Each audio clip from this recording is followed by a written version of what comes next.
ನಮಸ್ಕಾರ ವೀಕ್ಷಕರೇ, ನೀವು ನೋಡ್ತಿದ್ದೀರಾ ವಿ.ಎ ಬಸ್. ಇವತ್ತಿನ ವಿಷಯ ಬಂದು ಏನಪ್ಪ ಅಂದರೆ, ಅಣ್ಣಯ್ಯ ಧಾರಾವಾಹಿ ಕಡೆಯಿಂದ ಒಂದು ಹೊಸ ಪ್ರೊಮೋ ಕೊಟ್ಟಿದ್ದಾರೆ.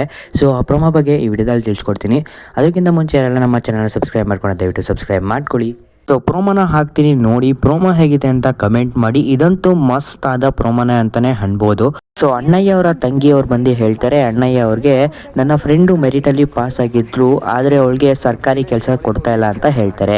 ಸೊ ಆಗ ಏನಪ್ಪ ಆಗುತ್ತೆ ಅಂದರೆ, ಅಣ್ಣಯ್ಯ ಏನು ಮಾಡ್ತಾರೆ, ಸೊ ಅಲ್ಲಿ ಅವ್ರ ಫ್ರೆಂಡ್ ಏನು ಮಾಡ್ತಾ ಇರ್ತಾರೆ, ಸ್ಟ್ರೈಕ್ ಮಾಡ್ತಾ ಕೂತಿರ್ತಾರೆ ಲೈಕ್ ಸರ್ಕಾರಿ ಕಚೇರಿ ಮುಂದೆ. ಸೊ ಆಗ ಅಣ್ಣಯ್ಯ ಅವರು ಹೋಗಿ ಹೇಳ್ತಾರೆ, ನಾನು ಒಳಗಡೆ ಹೋಗಿ ನಿಮಗೆ ಕೆಲಸ ಕೊಡೋಂಗೆ ಮಾಡ್ತೀನಿ, ನೀವು ಆಚೆ ಕಡೆ ಕೂತ್ಕೊಂಡು ದೇವ್ರನ್ನ ಪ್ರಾರ್ಥಿಸ್ತೀರಿ ಅಂತ ಹೇಳ್ತಾರೆ. ಸೊ ತದನಂತರ ಇಲ್ಲಿ ನೋಡ್ತಾ ಇರ್ಬೋದು, ಅಣ್ಣಯ್ಯ ಅವರು ಒಳಗಡೆ ಬರ್ತಾರೆ. ಸೊ ಆಗೇನಾಗುತ್ತೆ ಅಂದರೆ, ಅಣ್ಣಯ್ಯ ಅವರು ಬಂದ್ಬಿಟ್ಟು ಕಾಮಾಗಿ ಹೇಳ್ತಾ ಇರ್ತಾರೆ, ಆದರೆ ಕಚೇರಿಯ ಏನು ಆಫೀಸರ್ ಇರ್ತಾರೆ ಅವ್ರೇನು ಮಾಡ್ತಾರೆ, ಏನು ರೌಡಿಸಮ್ ಮಾಡ್ತಾ ಇದೆಯಾ ಅಂತ ಹುಡುಗರನ್ನ ಕರೆಸ್ತಾರೆ. ಸೊ ಆಗ ಏನಪ್ಪ ಆಗುತ್ತೆ ಅಂದರೆ, ಹುಡುಗರು ಇವ್ರನ್ನ ನೋಡಿದ ತಕ್ಷಣ, ಅಣ್ಣಯ್ಯನ ನೋಡಿದ ತಕ್ಷಣ ಎಲ್ಲರೂ ಸರೆಂಡರ್ ಆಗಿಬಿಡ್ತಾರೆ. ನಿಮಗೆ ಫೋಟೋದಲ್ಲಿ ನೋಡ್ತಾ ಇರ್ಬೋದು. ಸೊ ಅದಾದ ನಂತರ ಇನ್ನೊಂದು ತೋರಿಸುತ್ತೆ, ಏನಪ್ಪ ಅಂದರೆ ಅಣ್ಣಯ್ಯವರು ಮೊದಲು ರೌಡಿ ಆಗಿದ್ರು ಅಂತ ತೋರಿಸುತ್ತೆ. ನಿಮ್ಗೆ ಇಲ್ಲಿ ಕಾಣಿಸ್ತಾ ಇರ್ಬೋದು, ಅವರ ಮನೆ ಮುಂದೆ ಇಬ್ಬರು ಗಾರ್ಡ್ ಥರ ನಿಂತಿದ್ದಾರೆ. ಸೊ ಇವರು ಮೊದಲು ಒಬ್ಬ ರೌಡಿ ಆಗಿರ್ಬೋದು ಅಂತ ಅನಿಸುತ್ತೆ. ಸೊ ಅಣ್ಣಯ್ಯ ಅವರ ಹಿಂದಿನ ಕತೆ ಏನೆಲ್ಲ ಇರುತ್ತೆ, ಸೊ ಅದನ್ನ ತೋರಿಸುತ್ತೆ ಅಂತ ಅನಿಸುತ್ತೆ ನನ್ನ ಪ್ರಕಾರ.